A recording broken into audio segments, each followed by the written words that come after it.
hard not to write these jokes. It's hard not to think about. Even when I watch sports, I be thinking about, think about, okay, say LeBron James changed his gender. You know what I mean? Okay, can he stay in the NBA, or, because he's a woman, does he have to go to the WNBA where he will score 840 points a game? What does it actually mean to be equal? You know what I mean? Like, if women are actually equal to men, then there would be no WNBA, would there? You would just be good enough to play in the NBA with us. Or, here's another idea that's gonna be very controversial. You could shut the fuck up.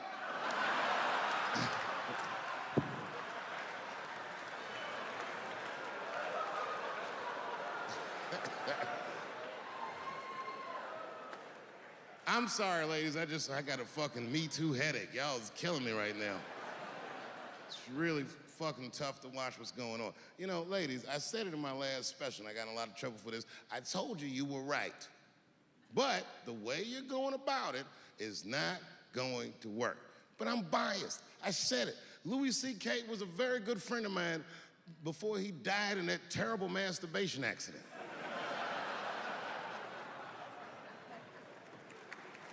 And it was his room. You read the story. He was masturbating in his own room. That's where you're supposed to masturbate. And then he said, hey, everybody, I'm gonna pull my dick out. Nobody ran for the door or nothing like that. They all just kind of hung out like, I wonder if this guy's serious. And he came on his own stomach. There it is. What is the threat? Have any women ever seen a guy that just came on his own stomach? This is the least threatening motherfucker the earth has ever seen. All you see is shame in their face and cum dripping down like pancake butter.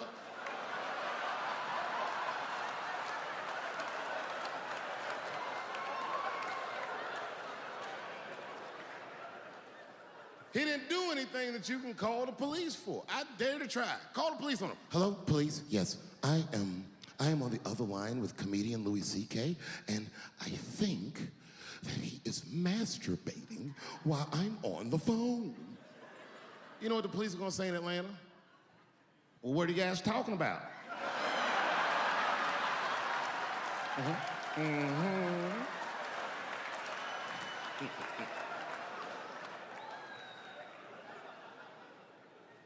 They ruined this nigga's life, and now he's coming back playing comedy clubs, and they acting like if he's able to do that, that's gonna hurt women. What the fuck is your agenda, ladies? Is sexism dead? No, in fact, the opposite happened. I said it was gonna get worse, and they said I was tone deaf. But 8 states, including your state, have passed the most stringent anti-abortion laws this nation has seen since Roe v. Wade. I told you. I'll be real with you, and I know nobody gives a fuck what I think anyway. I'm not for abortion. Oh, shut up, nigga.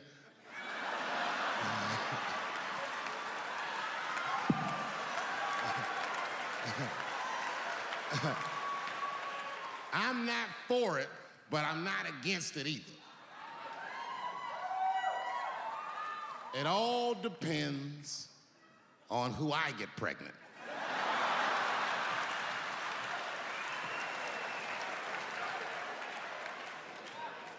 I don't care, I'll tell you right now, I don't care what your religious beliefs are or anything.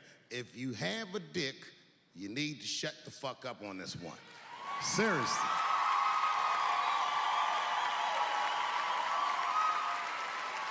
This is theirs. The right to choose is their unequivocal right. Not only do I believe they have the right to choose, I believe that they shouldn't have to consult anybody, except for a physician, about how they exercise that right. Gentlemen, that is fair. And ladies, to be fair to us, I also believe if you decide to have the baby, a man should not have to pay.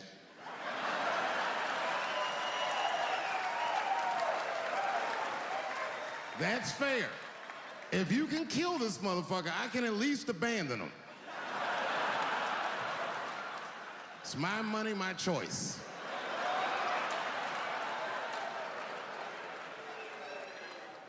And if I'm wrong, then perhaps we're wrong. Just figure that shit out for yourselves.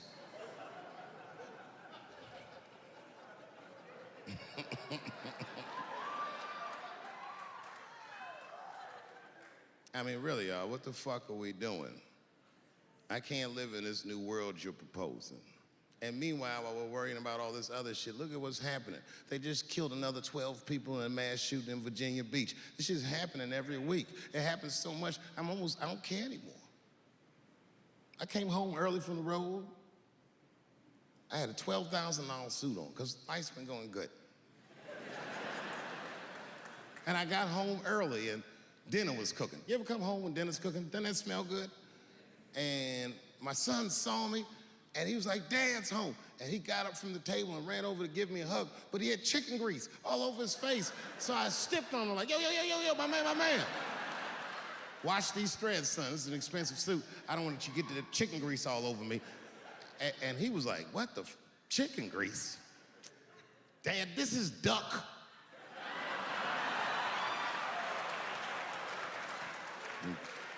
A tear came out of my eyes. I never dreamt I'd do so well in life that I'd raise a nigga with duck grease all over his face.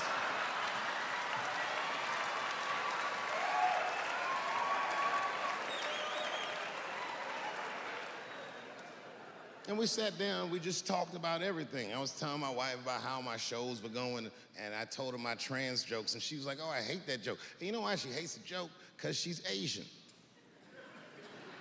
But you know what I mean? I don't make that face at the house unless we're really fighting.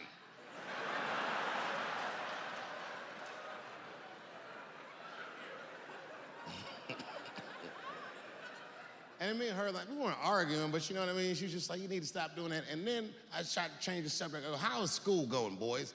And my sons tell me, well, we didn't have school today, technically. I'm like, well, what's going on? He said, well, there was like a school shooting drill.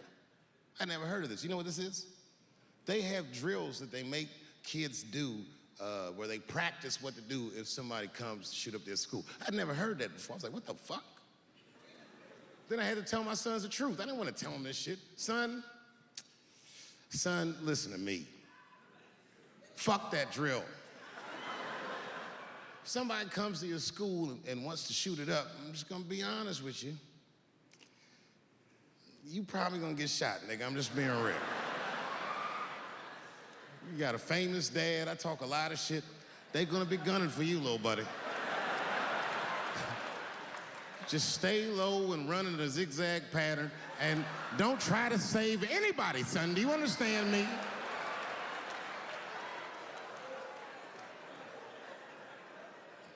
Why would you have kids rehearse for some shit they have no control over? All you're doing is training these kids to worry. It's the stupidest drill I've ever heard of. And while you're in there training them during these drills, well, aren't you training the shooter too? This nigga's in here listening and learning like the other kids. Sitting in the back. Where are we supposed to meet?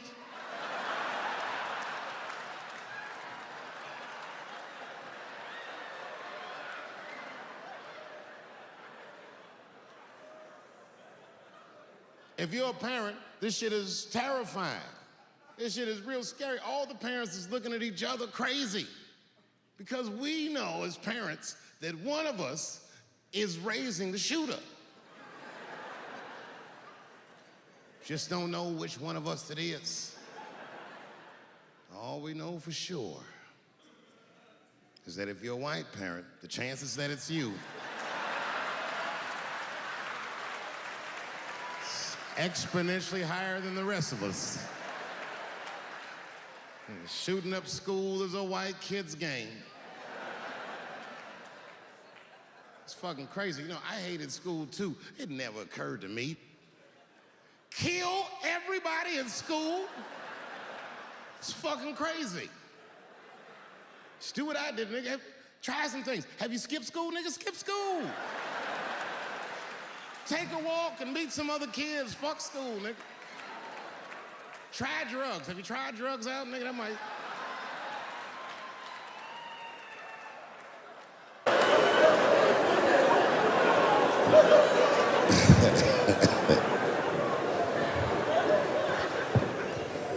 This is my last special because I have an objective tonight.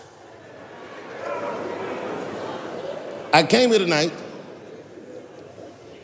because this body of work that I've done on Netflix, I'm going to complete. All the questions you might have had about all these jokes I've said in the last few years, I hope to answer tonight. And I'd like to start by addressing the LGBTQ community directly.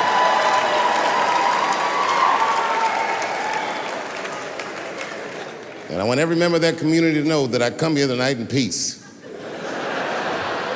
And I hope to negotiate the release of the baby.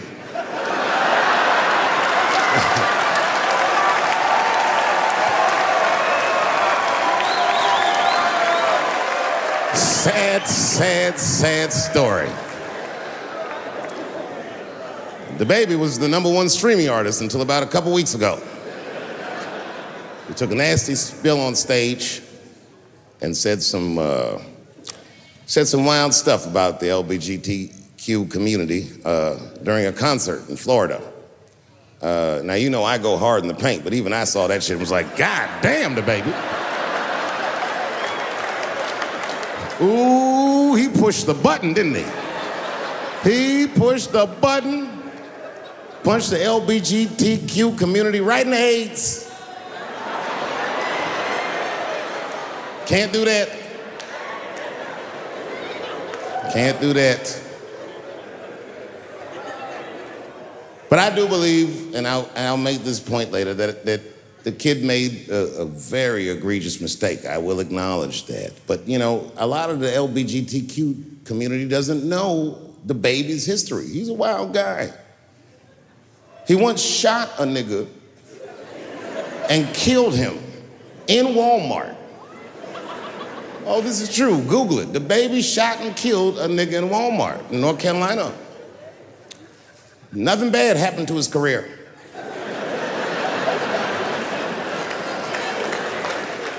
Do you see where I'm going with this? In our country, you can shoot and kill a nigga, but you better not hurt a gay person's feelings.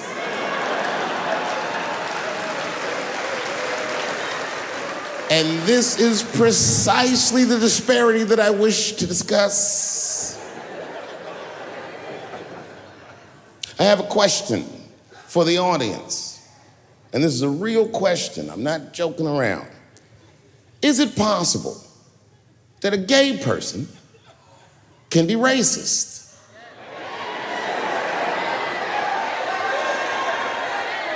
Do you really think so? Of course it's possible. Look at Mike Pence.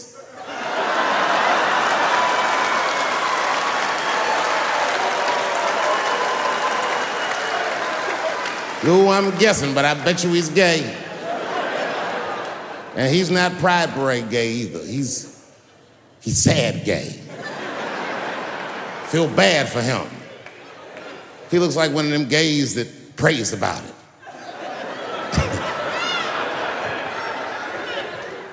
Jesus, please take these dirty feelings out of my heart. Please, Jesus, make these buttholes ugly to me. I don't want to keep on tasting these dicks.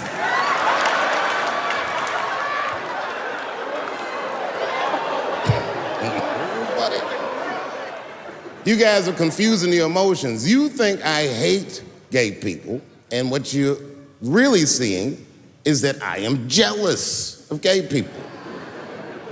Oh, I'm jealous. I'm not the only black person that feels this way. We blacks, we look at the gay community and we go, God damn it, look how well that movement is going. Look how well you are doing. And we've been trapped in this predicament for hundreds of years. How the fuck are you making that kind of progress? I can't help but feel like if slaves had baby oil and booty shorts, we might have been free 100 years sooner, you know what I mean? If Martin Luther King was like, I want everybody to get up on them floats, Get your bodies good and shiny.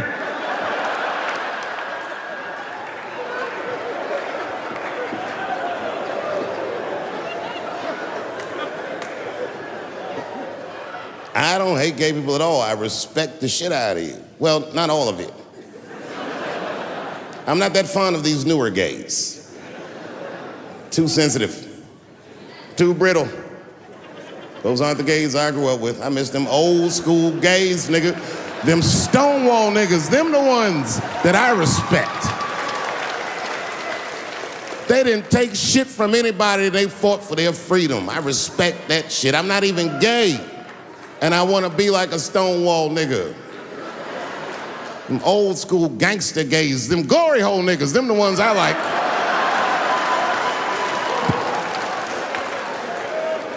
These new gays don't even know what the glory hole is. It's a hole in the wall the gay contractors built. You wanna know why they put that hole in the wall? I'll tell you, and there's no nice way to say it. Because when they wanna have some fun, they will put their penises in that hole and hope for the best. I respect that shit. There's a lot of courage on both sides of that hole, nigga. I'm not even gay, and I want to try that glory hole out.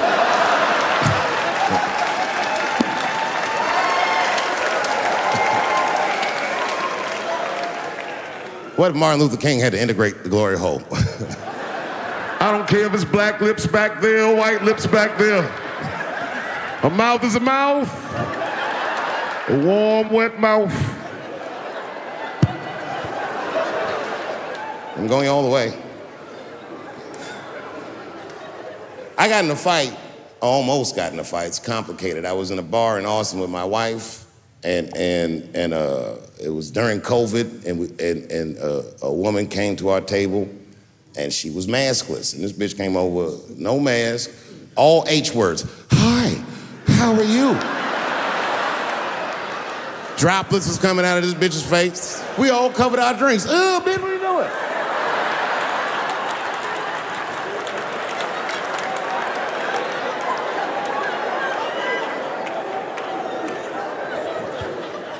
Now, I looked over at the table that she came from, and I peeped game. The men at the table were filming me.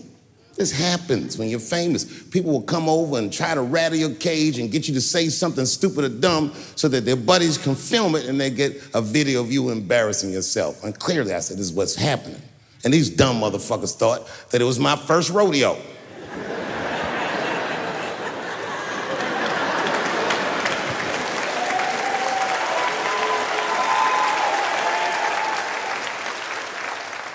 Sadly, it worked. I ran right over there. I said, I pointed right in the camera. I said, you's a bitch-ass nigga for doing this to me.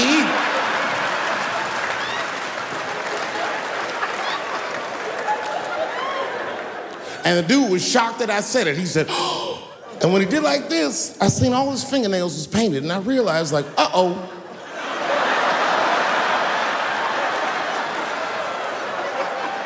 This fella's gay. Now, you know how I talk. I call everybody a bitch-ass nigga, you know what I mean? But that's not a right thing to do if they're gay, you know what I mean? And now I was in trouble. And not only that, the motherfucker was huge. He stood up, he was towering over me. He must have been 6'5", a big, white, corn-fed, Texas homosexual. This nigga was ready to fight. And he started barking on me, but I stood my ground. I wasn't scared. How could I be scared? This motherfucker's shirt was tied up in a knot like this. Oh, fuck this guy. Let's go, nigga, let's go. I thought we were gonna come to blows. I was ready, And then, right when you think we would fight, guess what he did? He picked up his phone and he called the police.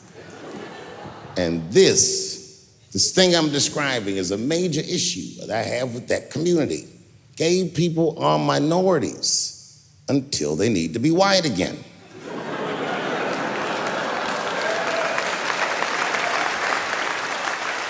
I'm being very brutally honest so we can solve this problem. I'm telling you right now, a black gay person would have never done that to me. Because a black gay person knows when the police shows up, they're not gonna care who called them. They don't show up like, which one of you niggers is Clifford? We're all Clifford.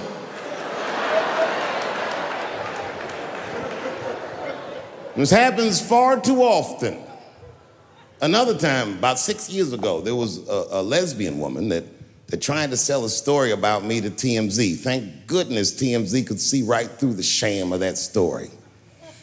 This woman claimed that I beat her up in a nightclub because she was a lesbian.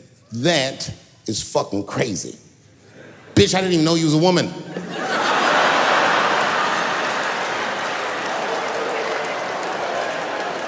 Thank God TMZ didn't believe that. Because I did beat the shit out of her, I'm not gonna lie. It was her fault, I had no choice.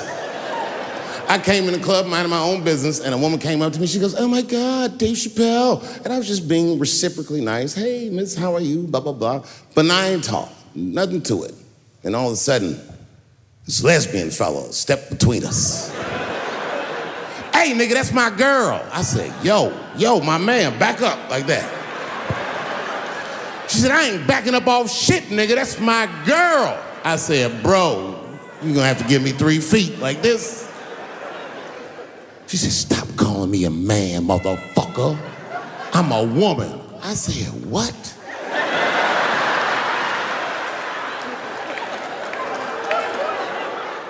And then I looked deep in this nigga's cheekbones.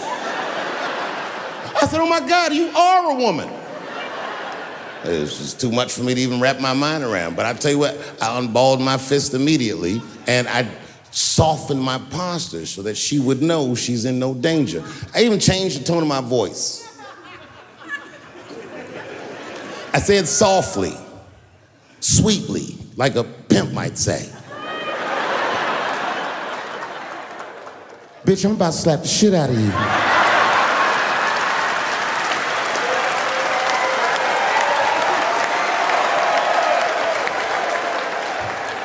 I should have done it. Oh, I wish I didn't say that. She dropped that foot back. Boop, she was in a perfect southpaw stance. Her shoulders were angled correctly. Her head movement was good. I said, oh no! This bitch boxes for real. She threw a wild hook at me and I saw it coming from yesterday, so I slipped it like this. I had no choice. I had to go to work. I let that jab go. You should have seen me go, nigga. I tenderized them titties like chicken cutlets.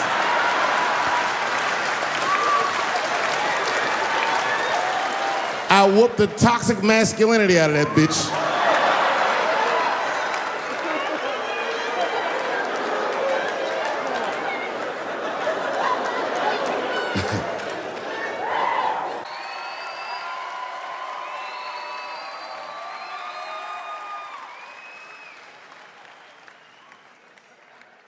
Celebrity hunting season. Doesn't matter what I say, they're gonna get everybody eventually. Like, look, I don't think I did anything wrong, but we'll see.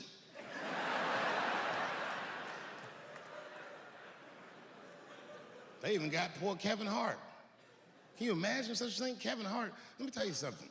It was Kevin Hart's dream to host the Oscars. That's what he told me. And I remember when he told me, because I was thinking to myself, well, that's an awfully strange dream for an African American. Kind of nigga dreams of hosting the Oscars. Kevin did, that's who. And he did it. Against all the odds, Kevin became the most famous comedian this world has ever seen, and he got the job that only one black man before him had had. He was gonna host the 80th Oscars. And I don't know what you know about Kevin, but I know Kevin Hart is damn near perfect. As close to perfect as anybody I've ever seen. In fact, Kevin is precisely 4 tweets shy of being perfect. 10 years ago, Kevin had made some very homophobic comments. And I'm not gonna repeat what he said because this is Atlanta.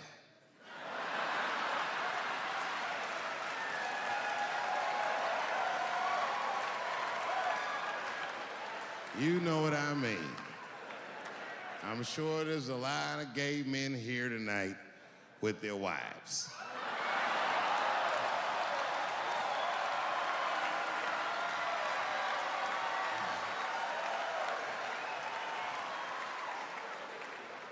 Far be it from me to offend anybody. All right, I'll tell you what he said. But just remember, these were not my words. These were Kevin's words.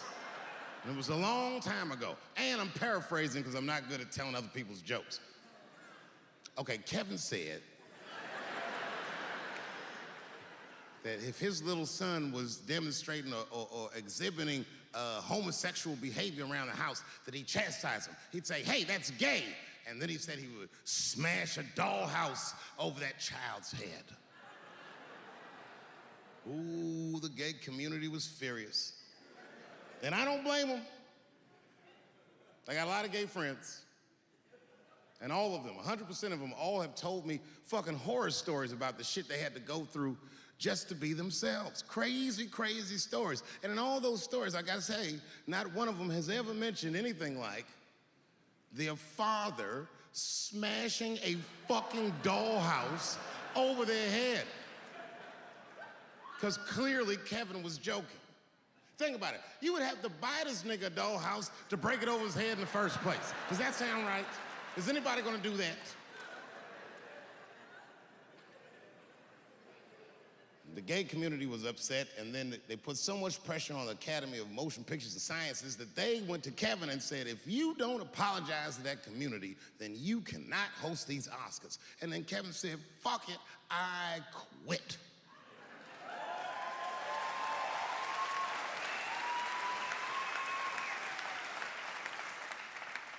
And then he went on every talk show in America and apologized for 6 weeks.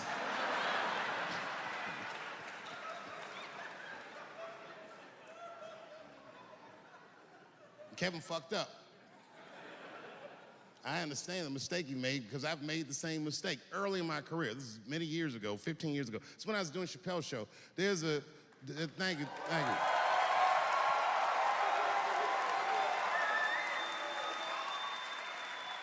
On network television, they have a department that's called Standards and Practices. This is the department that tells you what you can and cannot say on television. And if you're doing your job well, you should never hear from them. But if you're making a Chappelle show, you'll hear from these motherfuckers all the time. And remember, this is 15 years ago. I made a mistake. I didn't even know I had done anything wrong. I had written a sketch that had the word faggot in it.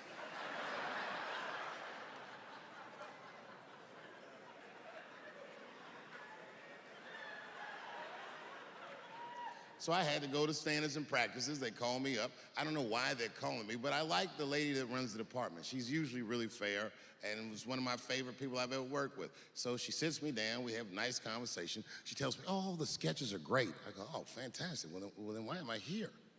She said, because David, there's no way that you can ever say the word faggot on our network. I didn't know I did anything wrong. I didn't try to defend myself. I said, all right, fuck it, I'll take it out. Have a good afternoon. And as I was leaving, it occurred to me, hey, Renee, quick question. It's just a question. Seriously, I want to know, like, why is it that I can say the word nigger with impunity?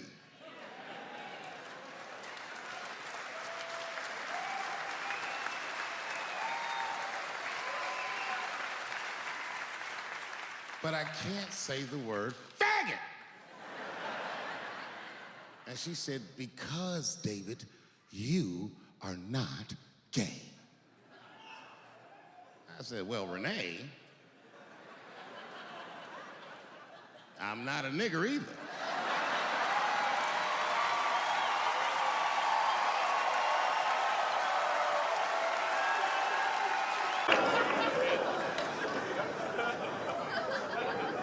Everybody's mad at police now. I watched that. You see that shit on Netflix? The making a murderer, the Stephen Avery story. Yeah, well, if you haven't seen it, check it out. Stephen Avery is in more trouble than any white person in the history of the United States has ever been in. In a justice system designed for him to thrive, he's failed miserably twice. I can't even wrap my mind around it. If Making a Murderer was about a black dude, that shit would be called Duh. Of course everything can go wrong.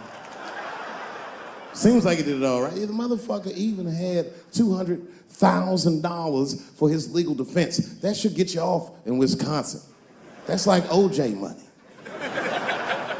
All he needed to get off that he didn't have was a single black juror. That's all it would have took. Because only a black dude in the United States can look at 11 other dudes and be like, I think the police did this shit.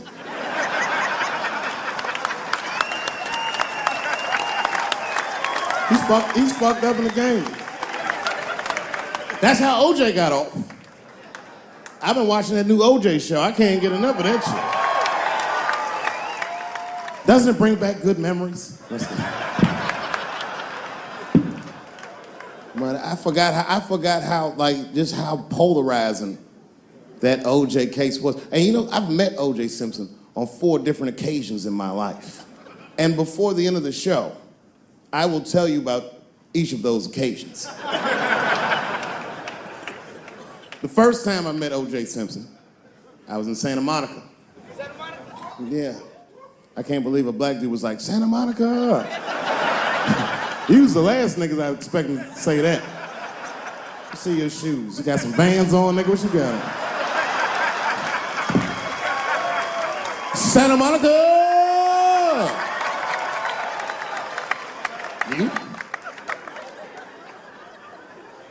At the time, I was 18. I had done a show, and then a guy from the club came up and was like, hey, O.J. Simpson's here, and he said he wants to meet you. I said, what? Fuck yeah. I ran down the steps, and O.J. was down there. He's like, hey, yo, man, how are you? It's very good to meet you, and you're doing really good work, and I hope good things happen for you in your life. I was like, man, thanks, Mr. Juice.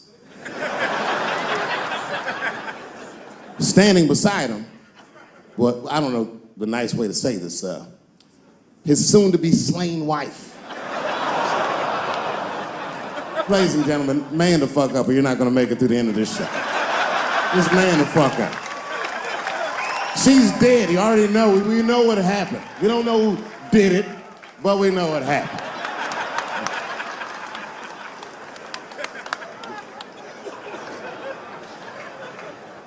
I should tell you that woman was very nice to me. She actually embraced me. She said, I think you're adorable. And she hugged me. She goes, good luck to you. And she held me for a long time. And I whispered in her ear, bitch, are you trying to get us both killed?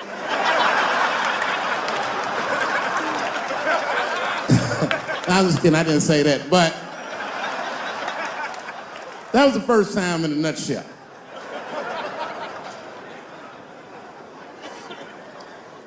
It's good to see so many different people here from so many different ethnicities. Very diverse crowd. Looks like you thought Bernie Sanders was gonna come out in this motherfucker, but surprise, it's me.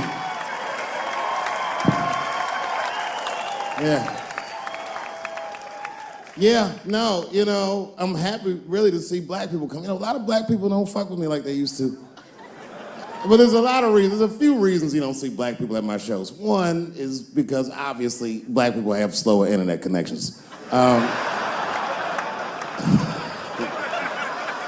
mean, that would be my guess. I don't know what.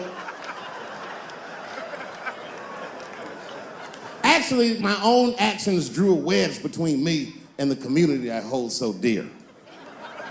A couple of weeks ago, I was supposed to be in Flint, Michigan for a charity benefit that was supposed to raise awareness for the appalling condition of the water in Flint. I don't know if you know this, but the water in Flint is fucking poisonous. It's actually making people sick. I mean, Hollywood people like, so what? At least they have water. But this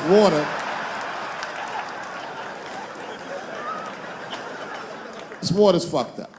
So a lot of black celebrities flew into Flint and they did a tremendous charity benefit and I was on the schedule to appear.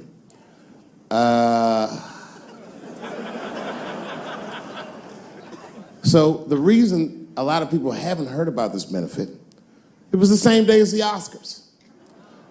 Right, I know. So I was on my way to the airport to go to Flint, and then Chris Rock calls me and is like, hey, Dave, I got a ticket for you for the Oscars. Can you make it? And I was like, sure, nigga, I'm on my way to the airport right now. Oh, come on, man. What am I gonna do about that water? What am I, a fucking superhero? I need to have fun. I need to live too.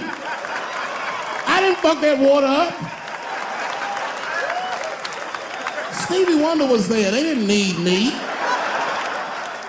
I'm sorry, everybody. I've never been to the Oscars. You've seen the movies I make.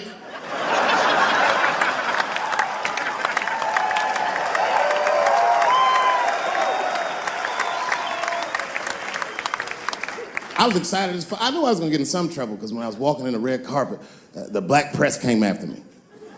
Excuse me, brother. When you hear somebody call you brother too much, something terrible's about to happen. Excuse me, brother. And then I looked back and the motherfucker had a tuxedo with the kente cloth tie. I said, uh-oh. He said, I just want to ask you a couple questions. I said, what publication are you with? He said, me, I'm with the Daily Bongo. I said, Daily Bongo? What the fuck? Who the fuck reads this? He said, listen, brother, I just want to ask you a quick question. You understand that this year, this is a boycott for the Oscars, so I'm just wondering what made you, of all people, cross the motherfucking picket line and be here tonight. I said, boycott? Nigga, I haven't been working in 10 years. What do you mean boycott? I've been on strike, y'all niggas didn't stop working. I had to watch fucking Key and Peele do my show every night.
He was upset.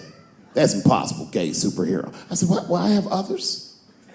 I have a superhero you love because he's stronger than Superman and he fights for truth, justice, and the American way like Superman, but more than Superman. He beats up Mexicans for no reason.